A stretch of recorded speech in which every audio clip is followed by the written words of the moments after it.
Hello students, welcome to Unique Classes of Right Way. आज बच्चे अपनी इस क्लास में हम लोग स्टार्ट करने जा रहे हैं थर्ड क्लास, और वो पेपर कर रहे हैं हम लोग 2025 में का MME2, जिसको कि आप लोग intermediate mathematical methods for economics के नाम से भी जानते हैं। तो अभी तक हम लोगों ने क्लास 1 और क्लास 2 में टोटल 6 क्वेश्चन कर चुके हैं, और अब हम लोग 7 ऑनवर्ड्स करने चल रहे हैं। तो 7 में देखते हैं कि क्या है। 7 में खोला जाए, ये देखो, ये आ गया 7A में state Euler's theorem. Euler's theorem का स्टेटमेंट लिखना है, बहुत बढ़िया, हम लोग लिख देंगे। तो यानी थ्योरेटिकल क्वेश्चंस भी आते हैं, थोड़े बहुत थ्योरेटिकल क्वेश्चंस छोटे छोटे। एक और जगह आया था कि when a matrix is diagonalisable, वो भी थ्योरेटिकल क्वेश्चन आया था। तो थोड़ा थोड़ा थ्योरी पे भी आपको ध्यान देना है। For the following function, determine the degree of homogeneity. Also check if the functions are homothetic. मतलब इसमें हमें 3 काम करने हैं। ऑयलर्स थ्योरम की स्टेटमेंट लिखनी है, दूसरा हमें होमोजेनिटी को चेक करना है, डिग्री ऑफ होमोजेनिटी, और तीसरा होमोथेटिक है या नहीं।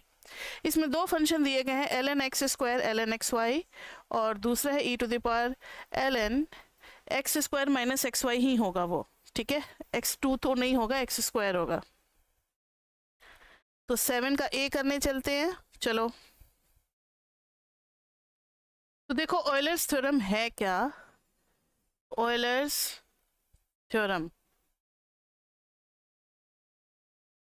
इनका कहना है कि सबसे पहले डिग्री ऑफ होमोजेनिटी हम लोग निकालते हैं। F x y is homogeneous of, if f x y is homogeneous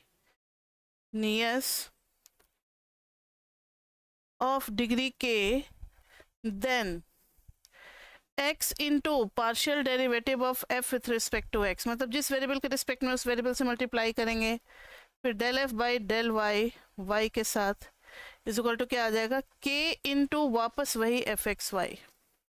इस पर हमने बहुत सारे क्वेश्चन क्लास में किए भी हुए हैं। तो यही है हमारा ऑयलर्स थ्योरम, ठीक है, यही है हमारा ऑयलर्स थ्योरम।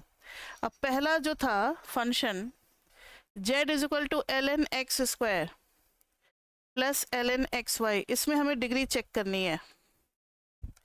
तो देखो z x की जगह लैम्डा x, y की जगह पे लैम्डा y पुट करेंगे, तो ये आ जाएगा ln लैम्डा। अच्छा, इसको एक साथ कर सकते हैं ना, प्लस में है ना, ठीक है। तो वैसे भी कर सकते हैं, कोई दिक्कत नहीं है, अब लिख दिया तो अलग अलग भी कर सकते हैं। ln lambda x into lambda y, ये हो जाएगा ln lambda square x square plus ln lambda square x y. आप इसको ज़्यादा से ज़्यादा अगर खोलोगे तो लैम्डा ln स्क्वायर अलग और प्लस ये, तो 2 ln, अच्छा चलो स्टेप बाय स्टेप ही कर देते हैं। ln lambda square plus ln x square plus ln lambda square plus ln x y, ठीक है। तो ये दोनों तो अलग हो गए, लेकिन लैम्डा स्क्वायर से फ्री नहीं हो पा रहा ना, ये 2 ln लैम्डा, ये भी आ गया 2 ln lambda plus ln x square plus ln x y, ये आ गया 4 ln lambda plus ln x square plus ln x y. तो is not in the form of lambda to the power k f x y, hence it is not homogeneous, hence it is not homogeneous, ठीक है। अब होमोथेटिक है या नहीं ये देखना है, होमोथेटिक है या नहीं। तो ध्यान से देखो, बट z को लिख सकते हैं ln x square plus ln x y, इसको लेकर के आगे बढ़ेंगे तो ये हो जाएगा ln x square into x y, ये हो जाएगा ln x cube y, ln x cube y. अब it is increasing transformation of, it is increasing transformation of x cube y. देखो ना, बाहर वाला फंक्शन जो है, अगर इसको एच एफ एक्स वाई माने तो एच क्या है, example h is equal to है ln x और एफ एक्स वाई है हमारा एक्स क्यूब वाई। तो अगर अंदर वाला फंक्शन होमोजीनियस हो गया तो increasing transformation of homogeneous function is homothetic. तो वही अब हम लोग चेक करेंगे कि f x y is equal to x cube y. तो f lambda x lambda y is equal to lambda x का whole cube into lambda y. इधर आ जाएगा बच्चे lambda cube x cube into lambda y, ये पूरा lambda का power 4 और एक्स क्यूब वाई आ जाएगा, वापस वही आ गया lambda to the power 4 f x y. तो it is homogeneous of degree 4, it is homogeneous of degree 4। So इसका जो इंक्रीजिंग ट्रांसफॉर्मेशन है ln of f x y is homothetic. ये एक थ्योरम मैंने करवाया हुआ है थेटिक चैप्टर 16 में, होमोथेटिक के लिए होमोजेनियस, उसके बाद से होमोथेटिक। अब यही सारा काम बी पार्ट के साथ भी करना है। z is equal to e to the power ln x square minus x cube, इसका डिग्री ऑफ होमोजेनिटी चेक करना है सबसे पहले। तो z lambda x lambda y put करेंगे तो ये आ जाएगा e to the power ln lambda square x square minus lambda x into lambda y. E और ln कैंसिल नहीं हो जाएगा, एक दूसरे को कैंसिल कर देंगे ना, हटा ही दो, इसको उड़ा ही दो। ई और ln कैंसिल ही हो गए, तो लैम्डा स्क्वायर बाहर आ गया और अंदर में आ गया x square minus x y, जिसको कि वापस आप अगर उसी फॉर्म में देखना आप पसंद करते हो तो लिख सकते हो। ई और ln तो कहीं भी लगा सकते, कहीं भी हटा सकते हैं। तो ये लैम्डा टू द पावर के बाहर निकल गया और वापस z आ गया। तो it is homogeneous of degree 2, देखो ना पावर 2 आया, it is homogeneous of degree 2। So is homothetic also, क्योंकि हम लोगों ने पढ़ रखा है कि हर होमोजेनियस फंक्शन क्या होता है, होमोथेटिक भी होता है। तो यही सारा कुछ था क्वेश्चन नंबर 7 में। अब हम लोग बढ़ते हैं क्वेश्चन नंबर 8 की तरफ।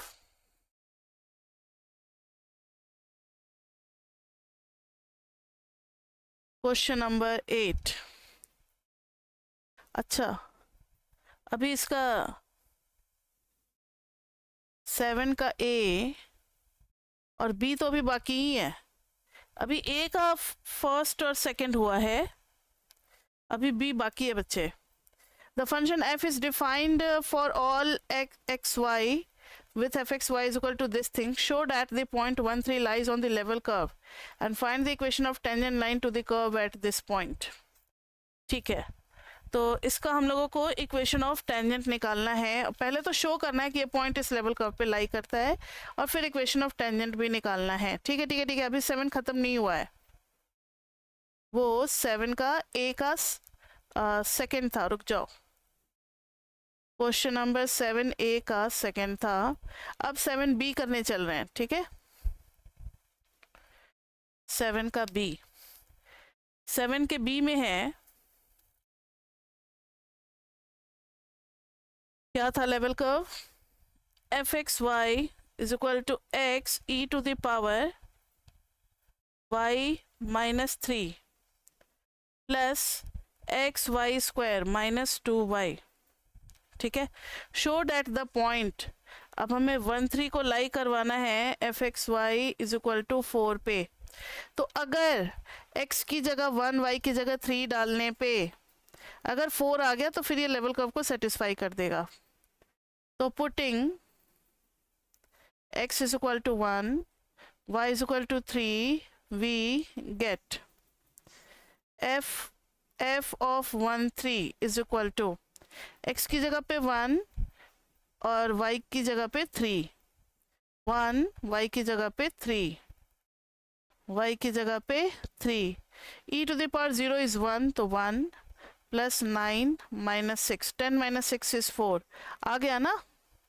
Hence 1 3 lies on z is equal to 4 level curve। Okay, ये हो गया 7 का बी। अच्छा और भी था, इक्वेशन ऑफ टेंजेंट भी निकालना है। Equation of tangent to the curve at point 1 3। तो इक्वेशन ऑफ टेंजेंट के लिए फॉर्मूला आपको याद है, z minus z not is equal to f x dash into x minus x not plus f y dash into y minus y not. तो देखो हमारे पास क्या है कि हमारे पास एक्स नॉट और वाई नॉट तो है, एक्स नॉट 1 वाई नॉट 3, तो जेड भी निकाल लेंगे। जेड नॉट क्या आएगा, जेड नॉट उसी इक्वेशन में डाल करके आएगा x e to the power y minus 3 plus x y square minus 2y। Put करो सबको, तो जेड नॉट क्या आया था, 4 आया था। ठीक है, तो जेड नॉट भी 4 आ गया, एक्स नॉट और वाई नॉट भी आ गए। अब एफ ऑफ एक्स वाई है क्या, इसका पार्शियल डेरिवेटिव भी तो निकालना पड़ेगा। Y minus 3 plus x y square minus 2y।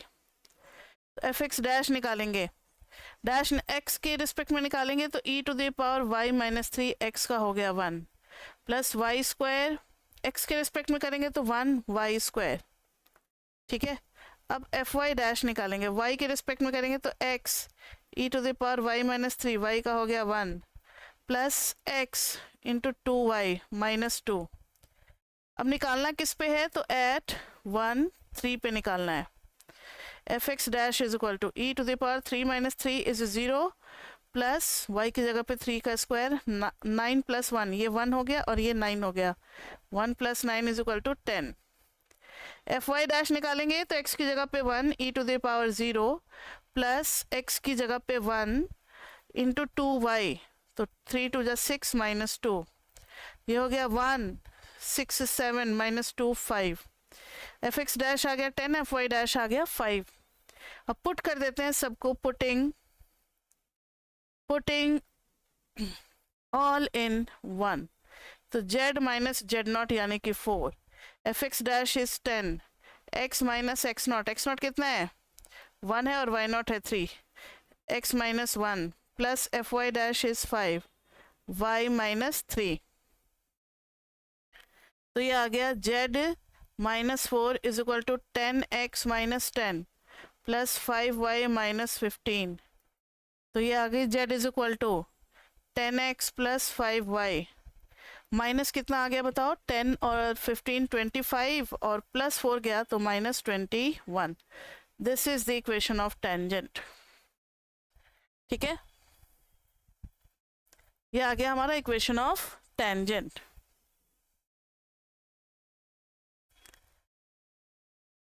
अब चलो आगे बढ़ते हैं, क्वेश्चन नंबर 8A। 8 के A में क्या है जरा देखें।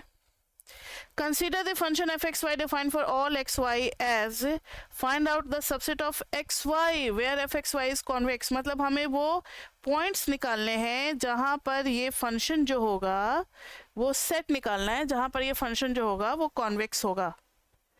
तो ए की वैल्यू आएगी और क्या आएगी, ए का कुछ सर्टेन रीजन आएगा कि ए यहाँ से यहाँ तक में लाई करेगा। तो चलो देखते हैं, पहले इसको ना हम लोग वो करेंगे, कॉन्वेक्स का सारा कंडीशन इसके ऊपर लगाएंगे तो अपने आप वो कंडीशन निकल करके आ जाएगा ए के ऊपर वाला। तो फंक्शन में क्या है, f x y is equal to 1/2 x square minus x plus a y x minus 1 minus 1/3 y cube plus a square y square. अब ध्यान से देखो, इसको होना है क्या, कॉन्वेक्स, कॉन्वेक्स करना है।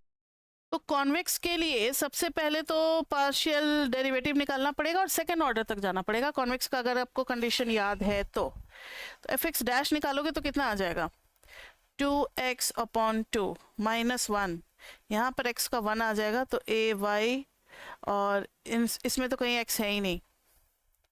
एफ वाई डैश निकालोगे तो 0 0, यहाँ पर y का करोगे तो a x minus 1 minus 3y square by 3 plus 2a square y। तो एफ एक्स डैश आ गया इतना। ठीक है, हमें सेकेंड ऑर्डर तक जाना ही पड़ेगा कॉन्वेक्स चेक करने के लिए ना। F x x double dash करेंगे तो x का 1 और 1 का तो 0, ए वाई का भी 0। F x y double dash करें, इसका 0 इसका 0, लेकिन इसका आ जाएगा a।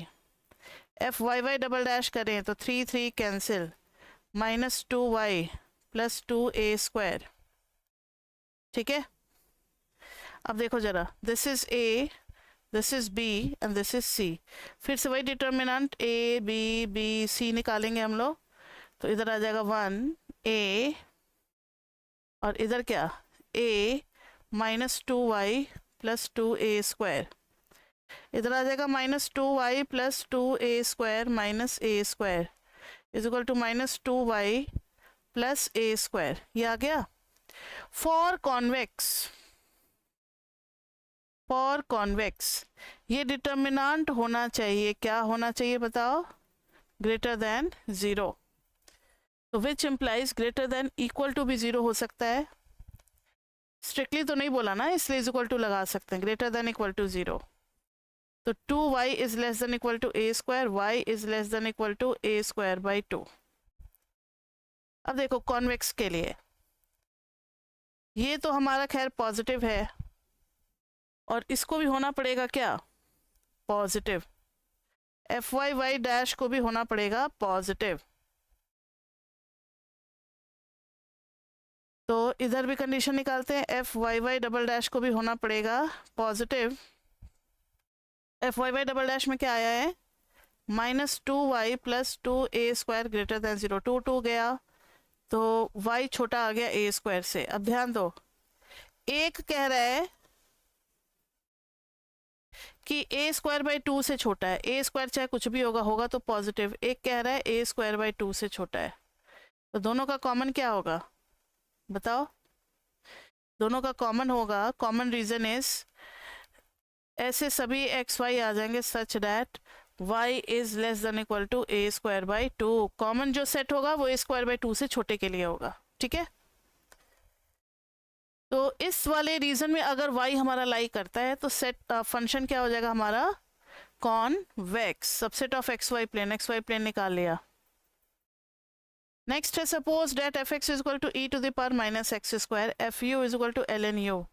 Explain why fx has a maximum at x is equal to 0 if and only if gx has a maximum at x is equal to 0। अब gx क्या है, तो gx इज, नीचे सॉल्यूशन से देख के थोड़ा सा आइडिया लगा बच्चे, क्वेश्चन तो मिसप्रिंट है ही, कि ये ln ऑफ fx है। gx क्या है, ln ऑफ fx है, ln of e to the power -x² है, ठीक है। अब इसी से काम चलाना पड़ेगा। तो question number 8 B part, fx is equal to है e to the power -x², fu is equal to है ln u और gx क्या है, ये कैपिटल F है, gx है ln ऑफ स्मॉल fx। इसको स्मॉल fx जैसा लिखो ताकि दोनों में डिफरेंशिएट कर पाओ, ठीक है। अब इन्होंने बोला है, इन्होंने क्या बोला था भूल ही गए, इन्होंने बोला है दोनों का, अच्छा gx और स्मॉल fx दोनों का एक ही जगह मैक्सिमम क्यों है, ठीक है। तो इसका हम लोगों ने बच्चे थ्योरम पढ़ा था कि gx is, since gx is ln of fx, so gx is increasing function of fx, so gx is increasing function of fx, so both have same point of maxima और मिनिमा, ठीक है। अगर निकाल करके verify करना चाहते हो तो वेरीफाई भी कर सकते हो। f' इज इक्वल टू 0 करेंगे, स्मॉल fx है, ठीक है। तो e to the power -x² का क्या हो जाएगा, -2x इज इक्वल टू 0। ये तो कभी 0 होगा नहीं, तो x इज इक्वल टू 0। अब स्मॉल f" निकालेंगे तो इसमें लगाएंगे प्रोडक्ट रूल, x रखेंगे constant, e to the power -x² -2x plus e to the power -x² और x का हो गया 1 is equal to 0, sorry is equal to 0 थोड़ी, इसमें पुट करो x इज इक्वल टू 0 और देखो कि साइन क्या आ रहा है। Small f" is equal to -2, ये तो x की वजह से 0 ही हो गया और e टू द पावर 0 1 हो गया, ये आ रहा -2 negative, so case of maxima. अब हम लोग gx के लिए करेंगे, तो gx is equal to ln of small fx, ln of small f x मतलब e to the power minus x square, तो ये तो माइनस एक्स स्क्वायर ही आ गया। अब जी डैश एक्स निकाल करके ज़ीरो करो तो minus two x is equal to zero आ गया, तो x is equal to zero. G double dash x निकालोगे, ये आ रहा है minus two which is negative, so case of maxima. तो दोनों का देखो ना, x is equal to zero ही तो आ रहा है, दोनों का क्या आ रहा है, x is equal to zero यहाँ भी और x is equal to zero यहाँ भी, मतलब हमने वेरीफाई भी कर दिया, चेक वगैरह सब कर लिया। ठीक है, अब आ जाओ क्वेश्चन नंबर 9 पे। 9 में इसका डोमेन प्लॉट करना है और फिर बताना है determine if the domain is open, closed, neither is the domain bounded. मतलब क्लोज्ड, ओपन, बाउंडेड क्या है, ये सारा कुछ डिस्कस करना है 1/x माइनस वाई का। वेरी इजी क्वेश्चन, ये हम लोगों ने क्लास में किया भी हुआ है। क्वेश्चन नंबर 9 का ए पार्ट। 9 के ए पार्ट में क्या है देखना जरा, दिया हुआ है f x y is equal to 1/x minus y. इसका डोमेन निकालना है। तो बच्चे ये रेशियो फंक्शन है, तो आप एक लाइन लिखोगे, since it is a ratio function so denominator can never be equal to zero which implies y is equal to, y can not be equal to x। Can not be equal to x का मतलब है y अगर x के बराबर होता तो इस line पे लाई करता, because this is the equation of this line y is equal to x। तो इसका मतलब है इससे ऊपर सब लेना है, इससे नीचे सब लेना है, बस लाइन पे नहीं लेना है। प्लॉट कर दिया हम लोगों ने। अब ध्यान से सुनो, ओपन सेट कौन सा होता है, ये मैंने चैप्टर 16 में आपको बताया हुआ है कि ओपन सेट वो होता है जिसमें हम कोई भी पॉइंट ले तो उनको ज्वाइन करने वाला लाइन जो है वो भी उसी के अंदर लाई कर जाए, तो वो कहलाता है ओपन सेट। अब इसमें देखो, कहीं भी लेंगे, कहीं भी लेंगे तो ये ओपन हो जाएगा, कहीं भी लेंगे ज्वाइन करेंगे। अच्छा, अगर ऐसा ऐसा पॉइंट ले ले तब तो इस लाइन पे लाई कर गया तो ये तो बाहर निकल गया। हमारे सेट में सिर्फ लाइन नहीं है, मतलब लाइन को टच नहीं करना चाहिए। तो अगर हम ये दो पॉइंट ले लेते हैं, अगर हम ये दो पॉइंट ले लेते हैं तो it is not open, it is not open. Close का मतलब होता है कि बाउंड्री पॉइंट भी होना चाहिए, बाउंड्री पॉइंट तो है ही नहीं, इट इज नॉट क्लोज्ड। और बाउंडेड का मतलब होता है कि इसका सबसे बड़ा वैल्यू कहाँ तक जा रहा है, सबसे छोटा वैल्यू कहाँ तक जा रहा है पता ही नहीं है, तो इट इज अनबाउंडेड ऑल्सो। मतलब मैक्सिमम मिनिमा इसका पता नहीं है, इसलिए अनबाउंडेड भी हो गया। ठीक है, दिस वाज 9 का ए। अब हम लोग आते हैं 9 के बी पे। इजी था लेकिन थोड़ा सा ट्रिकी था, कॉन्सेप्चुअल था। जिन्होंने अच्छे से पढ़ा होगा ना, क्योंकि कई सारे बच्चे वो टॉपिक पढ़ते ही नहीं है, ओपन क्लोज्ड वाला छोड़ देते हैं, उनके लिए थोड़ा सा मुश्किल हो जाता है। 9 के बी में एग्जामिन ग्राफिकली और otherwise if the following functions are convex और नॉट। इसको ग्राफिकली देखना है कि ये कॉन्वेक्स है या नहीं है। तो चलो देखते हैं 9 के बी में दिया क्या हुआ है।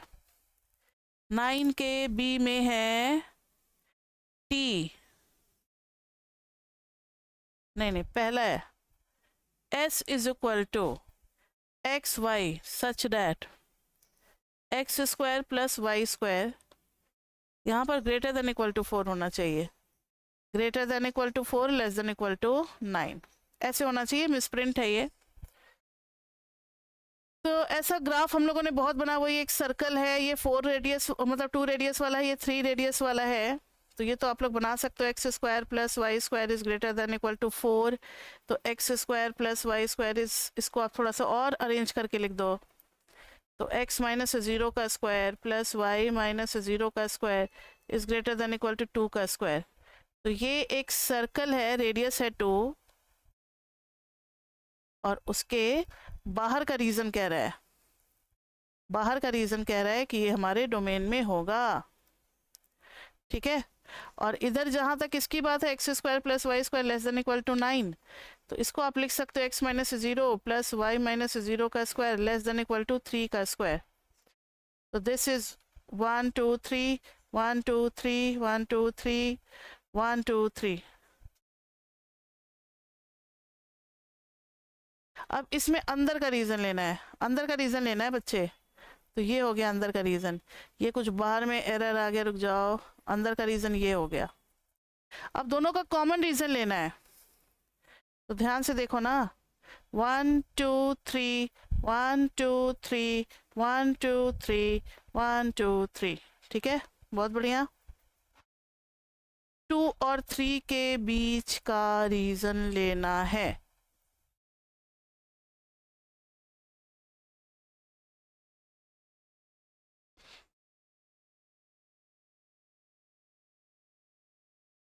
ठीक है, लेना है।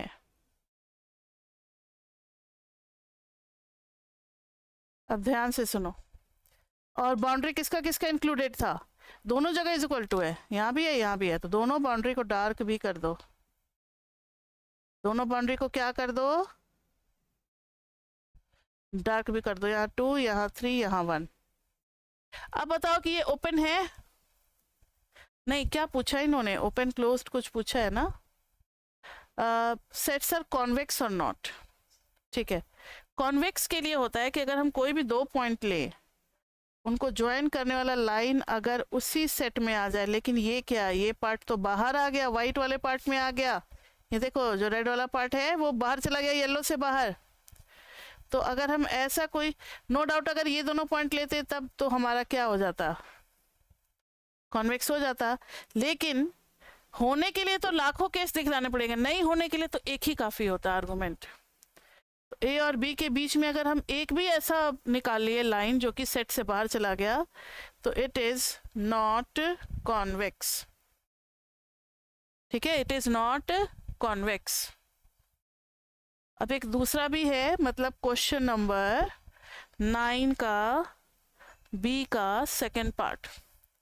t is equal to x y such that ln x plus ln y is less than equal to 0, x greater than 0, y greater than 0।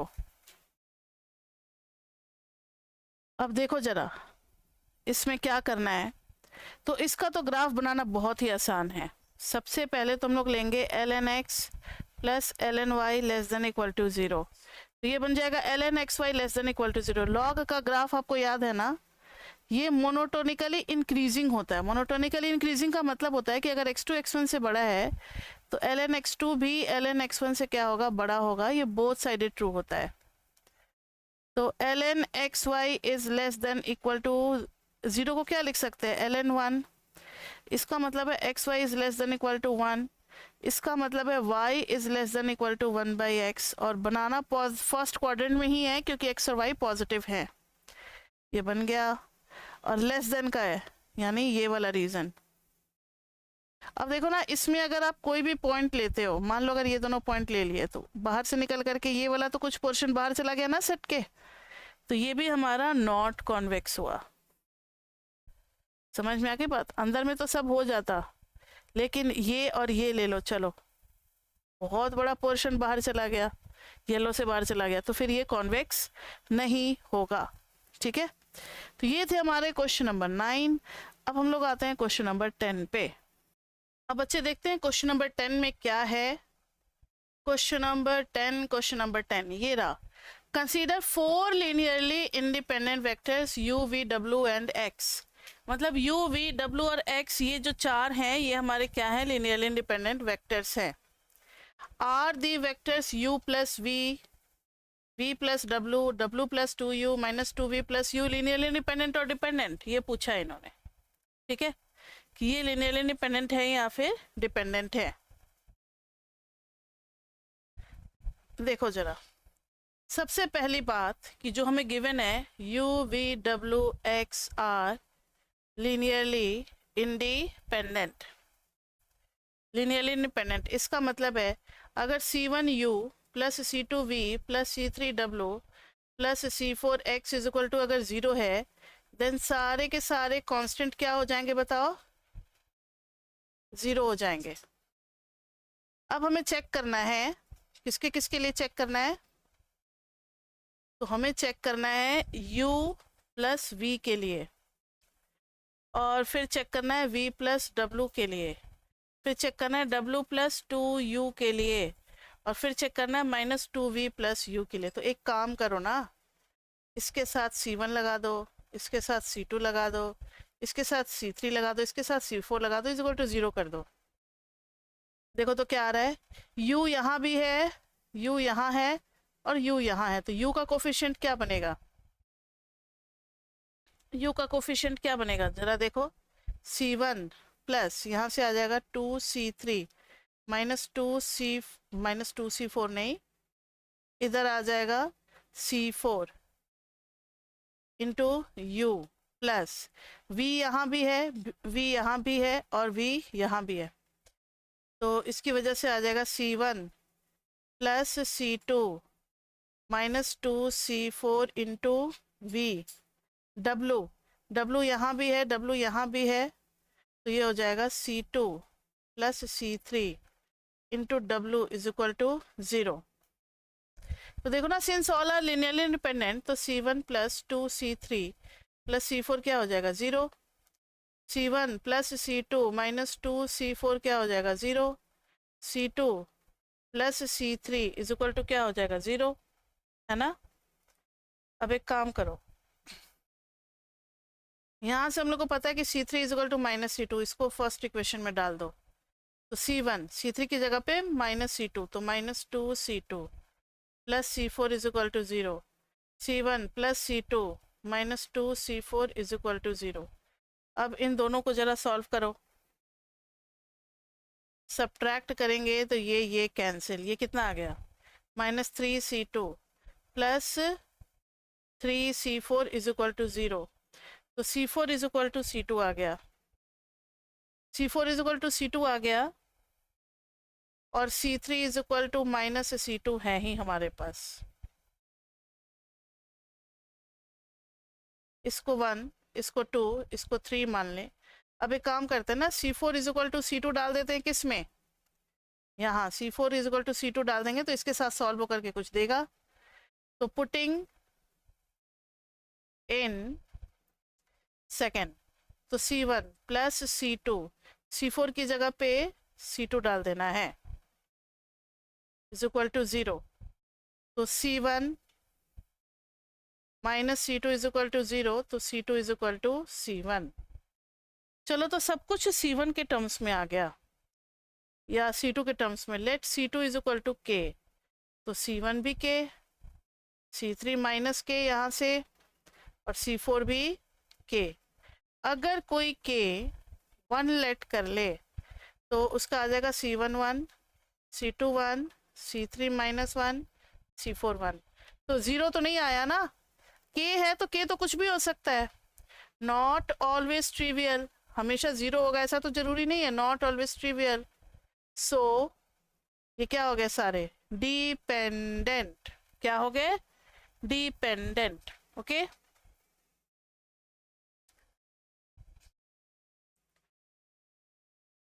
उसी का फिर बी पार्ट है, मतलब ये सी पार्ट होगा, फिर बी पार्ट है, what can you say about the vectors u plus v plus w, w plus 2u minus 2u plus v, और एक और है x minus u, explain.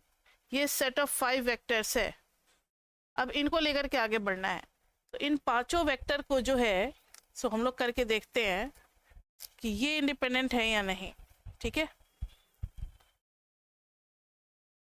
Question number 10 का बी, तो C1 into u plus v plus C2 into v plus डब्लू plus C3 into डब्लू plus 2u plus C4 into x plus u plus C5 into x minus u is equal to 0।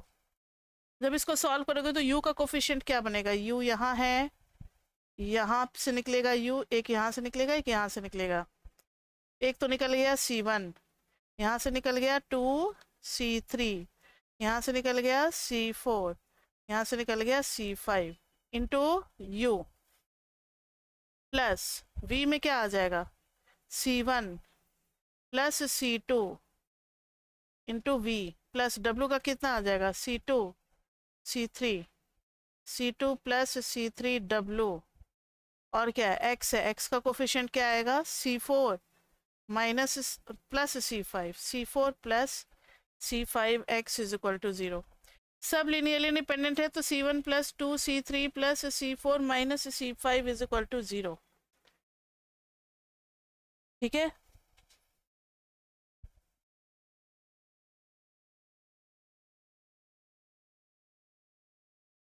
अब है C1 plus C2 is equal to 0, फिर है C2 plus C3 is equal to 0, C4 plus C5 is equal to 0। ठीक है, तो यहाँ देखो जरा, यहाँ से निकलेगा C5 is equal to minus C4, यहाँ से निकलेगा C3 is equal to minus C2, यहाँ से निकलेगा C2 is equal to minus C1, तो C3 भी आ जाएगा, C2 माइनस C1 तो minus minus plus C1, C1 के टर्म्स में आ गया, तो C3 भी C1 के टर्म्स में आ गया, C2 भी C1 के टर्म्स में आ गया, लेकिन C5 और C4 अलग चल रहे हैं। इन सब को 1 में पुट करो, तो C1 इसमें पुट कर रहे हैं, C3 की जगह पे C1 पुट कर देंगे, तो 2C1, C4 की जगह पे C4 ही रहने देंगे, C5 की जगह पे माइनस C4, तो plus C4 is equal to 0, तो 3C1 plus 2C4 is equal to 0, तो C4 इज इक्वल टू आ गया कितना, माइनस 3/2 C1, C4 भी आ गया C1 के टर्म्स में। ठीक है, अब अगर इसमें पुट कर दें, again putting in 1, putting in 1, देखो तो जरा क्या आता है, C1 प्लस 2C3 यानी कि 2C1, और फिर C4 आ गया माइनस 3/2 C1, अब प्लस C4 तो डाल ही दिया, प्लस नहीं माइनस में आ गया C5 is equal to C5, तो ये कितना हो गया, 2C1 plus 4 2 6 minus 3C1/2 is equal to C5। सही है, 3 2 6 माइनस 3, हाँ ठीक है, तो C5 भी आ गया। अब सबको 1 में डालोगे तब तो सब कैंसिल हो जाएगा, लेकिन सब कुछ C1 के टर्म्स में आ गया, तो late C1 is equal to 1, तो सब 0 नहीं है, C2 आ जाएगा कितना, -1, C3 कितना आ जाएगा, C3 कितना आ जाएगा 1, C4 कितना आ जाएगा -3/2, C5 कितना आ जाएगा 3/2, सब आ गया। नॉट ऑल ट्रिवियल, हो सकता है कि कुछ क्वेश्चन में मिसप्रिंट हो, लेकिन आप लोग टेक्निक समझो कि क्या हो रहा है, वहाँ पे जो रहेगा वहाँ तो मिसप्रिंट होने का चांस नहीं है, ये तो लोकल प्रिंटर्स बुक निकालते हैं ना, तो थोड़ा बहुत हो जाता है। Not all trivial, so vectors are dependent. ठीक है, वेक्टर्स क्या हो गए, डिपेंडेंट हो गए। नाउ सी क्वेश्चन नंबर 10 का सी, 10 के सी में क्या है, जरा एक नजर देखें। Prove that a sufficient condition for a square matrix, इसमें बच्चे prove that a sufficient condition for a square matrix A of order n to be orthogonal is that all its column vector are unit vectors and mutually orthogonal। मतलब इसके सारे जो column vectors हैं वो unit vector ही होंगे और mutually orthogonal होंगे। तो चलो करते हैं इसको। 10 के सी में, 10 के सी में म्यूचुअली ये ऑर्थोगोनल का मतलब क्या होता है, ये कोई भी मैट्रिक्स हमारा ऑर्थोगोनल कब होता है, जब उसका ट्रांसपोज और वो मैट्रिक्स खुद दोनों मल्टीप्लाई करके क्या दे दें, हमें आइडेंटिटी मैट्रिक्स दे दें।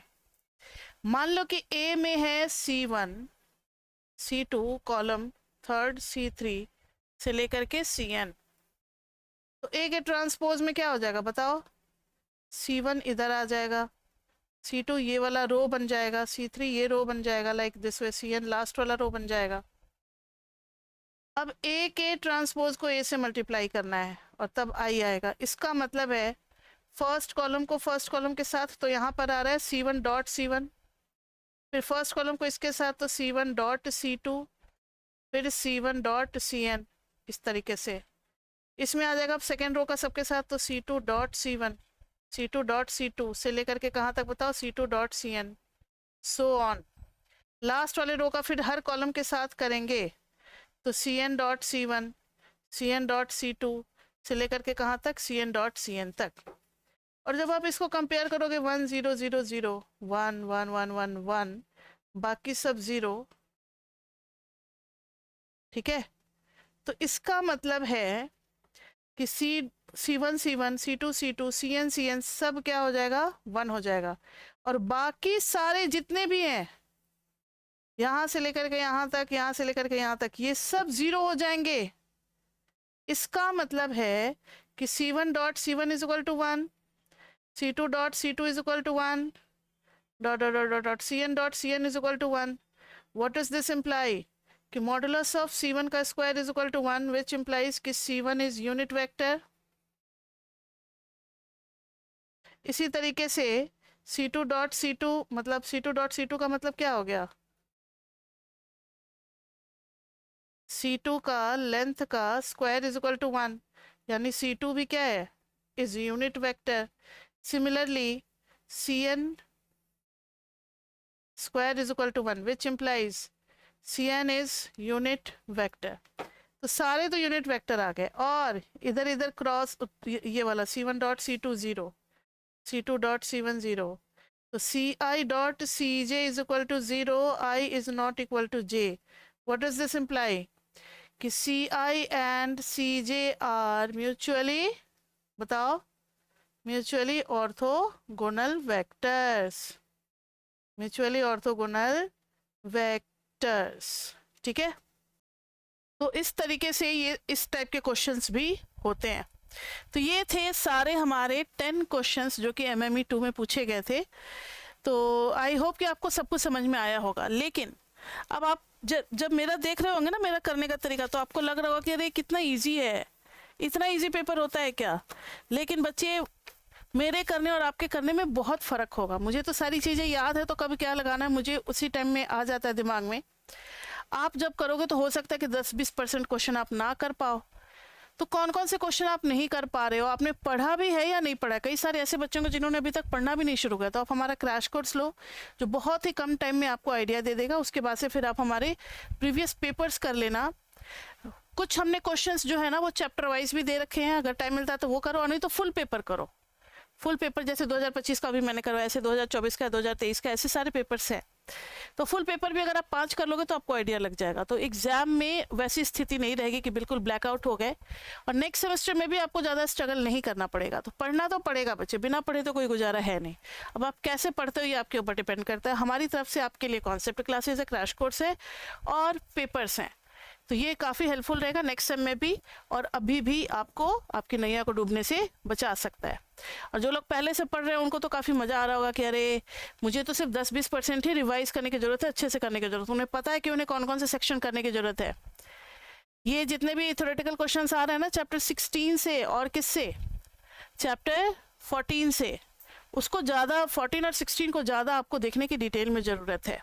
ठीक है बच्चे, तो अभी तक के लिए इतना ही। फिर ऐसे ही आपको हमारा स्टैट्स का भी पेपर मिलेगा, तो आप उसको भी देखें। और नेक्स्ट सेमेस्टर में फिर हमारा सिर्फ MME 3 होगा, स्टैट्स नहीं होगा। तो अभी तक के लिए इतना ही, फिर मिलते हैं नेक्स्ट क्लास में। Till then bye bye bye bye bye.